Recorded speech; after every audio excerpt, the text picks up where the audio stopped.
September, weather should still be nice. It's not. I'm drinking lemon and ginger tea to get rid of a flipping cold.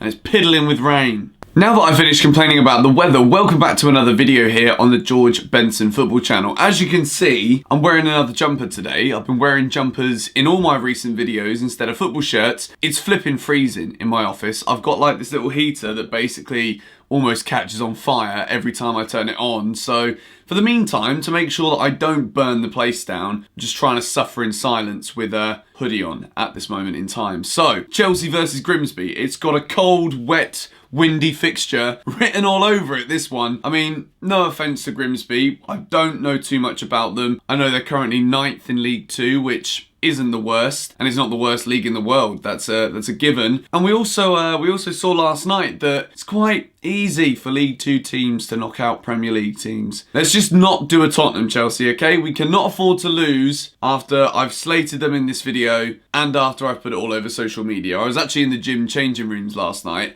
turned around, I've been doing a legs workout, and looked at the screen. Colchester about to score the winning penalty against Spurs. I was like, is there a better way to finish a leg session when you're in a bit of agony in a changing rooms with a load of other blokes watching Tottenham lose on penalties? It was a phenomenal thing. Colchester knock out Spurs, and what I want to see from Chelsea is I want to see us taking this competition seriously. Some people have been saying that it's the Mickey Mouse Cup, the Carabao Cup, we can get rid of it, it doesn't matter. However, if we're going to be praising and applauding all of this new youth development coming out of Chelsea, then doesn't it make this competition just as important as any other? I'm not going to sit here and say that I'd rather win the Carabao Cup over the Champions League, the FA Cup or the Premier League. Absolutely no way. But in terms of being a springboard catalyst for what could be a dynasty for Frank Lampard at Chelsea, it's what I've wanted from Chelsea Football Club for so long, for us to have a manager who's there for a long time, for more than 3 years, and we can actually start building the foundations for the future of this Chelsea Football Club. And the Carabao Cup is a perfect trophy in order to do that. We saw us get to the final last season under Maurizio Sarri. Some of the atmosphere in the game against Spurs in the semi-final was the best atmosphere at Stamford Bridge for a long time. If we get to the final of the Carabao Cup, it's a Wembley day out in February,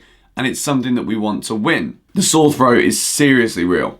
So that being said, we're going to go through and I'm going to pick a lineup that I think not only continues to give the Carabao Cup justice, and it's a lineup that I think is going to win for Chelsea, but it's also a lineup that continues to see the development of a few young players. We're going to start at the back, and we're not going to start with a young player at the back. It could be Jamie coming tonight, we don't know. Going to give it to Willy Caballero. He's still there. He's coming into the twilight of his career. It's not like he's going to have many years left in football playing on the field, so at every possible opportunity we've got to make the most of having a very good backup goalkeeper. Last season, Caballero came into a few games in the League Cup. He did very well. I've given him the starting goal. Now, the first centre-back, I had to go to Twitter this morning because with a sore throat, with being a little bit tired still and not feeling too great, that also comes with making mistakes. Making mistakes in terms of butchering one of my own players' names would be a bit of a disaster for a man who prides himself off of trying to upload the best quality content possible. Mark Gurhey. Yep. Half of you said that, half of you said you didn't know, half of you said gooey. I've just gone with Gurhey because it sounds like it makes the most sense. So not only can this man take a wicked penalty, and if, God forbid, it goes all the way down to the wire this evening, Mark Gurhey's a brilliant penalty taker. Hopefully, we don't suffer the same fate that Spurs did away at Colchester tonight at home to Grimsby. Mark Gurhey, he's a youngster, he's one that everyone's excited to come through. He's just under the radar compared to someone like Fikayo Tomori at this moment in time, but everyone's excited for him to come in, and this is the perfect game for him to come in and start tonight for Chelsea. In terms of one of his centre-back partners, I've gone with 3 centre-backs today, playing with 2 wing-backs, and I'm sure you can guess who they will be. The first centre-back is Kurt Zouma. The way he came on and was so good against Liverpool, 100% give him another start today. He didn't play the full match against Liverpool. It was as good as the full game, considering the intensity he had to play at. But Zouma, we're in a position at the moment where with Christensen out injured, with Emerson injured, it's not ideal to play a flat back 4.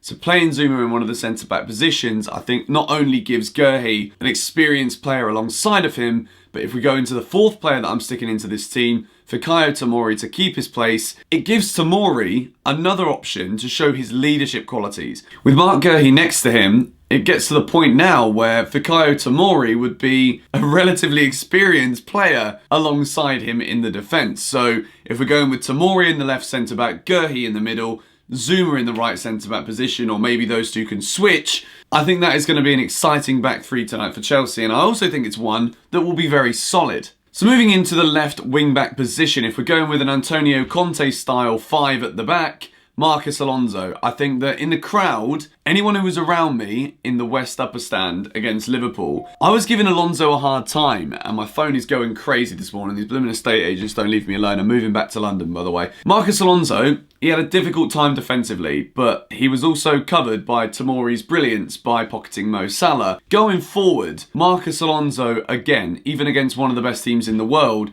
showed that he's got a lot to offer this Chelsea side. And his statistics were quite impressive in his game against Liverpool. I've started him again. There is potential that Matson, the youngster that we saw a couple of times in pre-season, Stamford Bridge has just turned himself on. There is a potential that Matson could come in and start this game, but if we're looking to bolster up the side with a bit of experience to make sure we don't do a Tottenham, Alonso going in there would be a very safe bet. Moving into the right wing back position, and this is the one I've been excited to be saying since pre-season, since I started this YouTube channel. Hit the like button for today's video for the return of Reece James. It is happening. Frank Lampard has confirmed that both Reece James and Callum Hudson-Odoi will be featuring for Chelsea in the Carabao Cup. I don't think there's any reason why he won't start the game, win it after 60 minutes. If he's looking as though he's a bit leggy, bring him off. Again, absolutely no disrespect intended to Azpilicueta. I just think that we've all been calling out for Reece James, and now that he's fit and ready, we're going to see him against Grimsby. So moving into the two in the pivot, we are going first of all with Billy Gilmore, the youngster who's come into the Chelsea team. He made his Premier League debut in the last few minutes against Sheffield United. That didn't go so well because at times he almost got scapegoated for the reason why we didn't win, which was very unfair, and I for one do not buy into that. Billy Gilmore to start in the middle tonight. We're against League 2 opposition.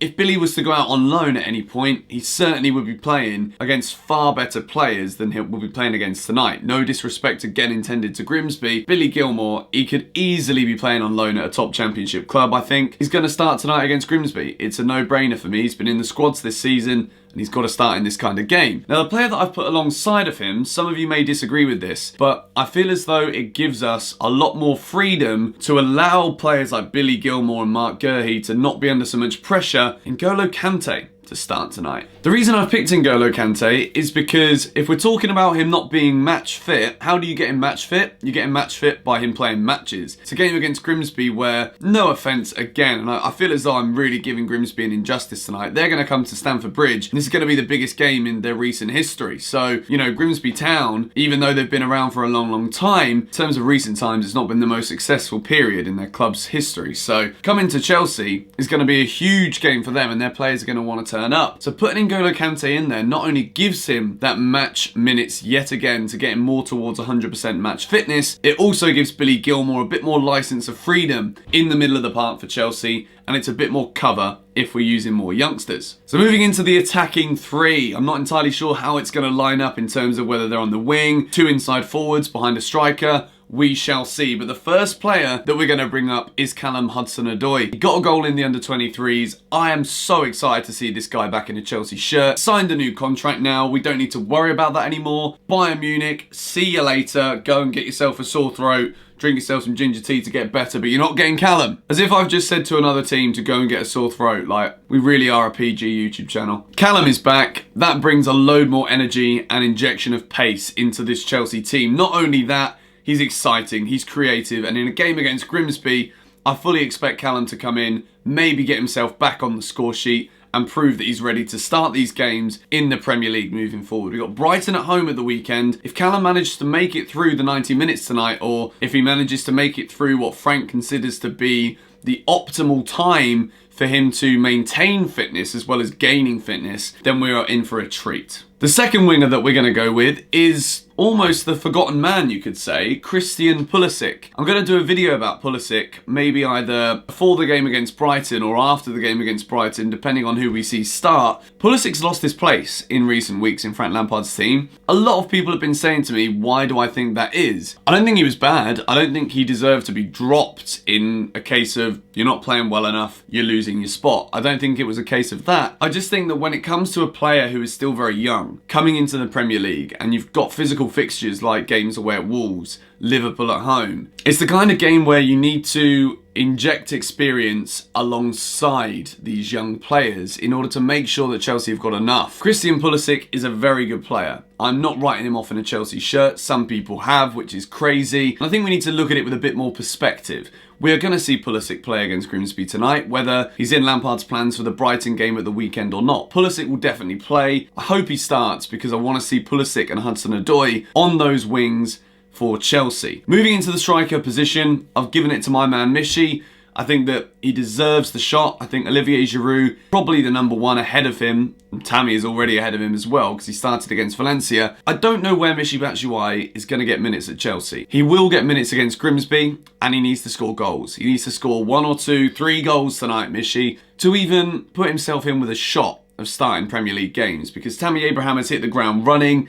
He's got the number 9 shirt for a start, and he's made his name at Chelsea already as that number 1 striker. So Michy is currently feeding off scraps, and sadly Grimsby is a scrap right now, and if he gets the start, he's got to deliver goals. It's as simple as that. Michy up front. That is a very tasty lineup if you ask me. I'm kind of not really addressing Grimsby as a real threat, which I really hope I don't come back and that bites me in the backside. I just think that Chelsea really like this competition. It's a competition we often very try hard in. It's a competition we very try hard. Oh, George. It's a competition we like to do well in, is something I should have said previously. And I do think that Frank Lampard is going to play a load of youngsters. I expect Tino and Durin to be featuring tonight at some point for Chelsea. I do expect Maatsen to come on. I think that it is definitely an opportunity to breed even more of these youngsters through into the Chelsea starting 11 in the first team. It's a chance for a couple more debuts. However, I think there'll definitely be an element of we need to win tonight, we need to get through.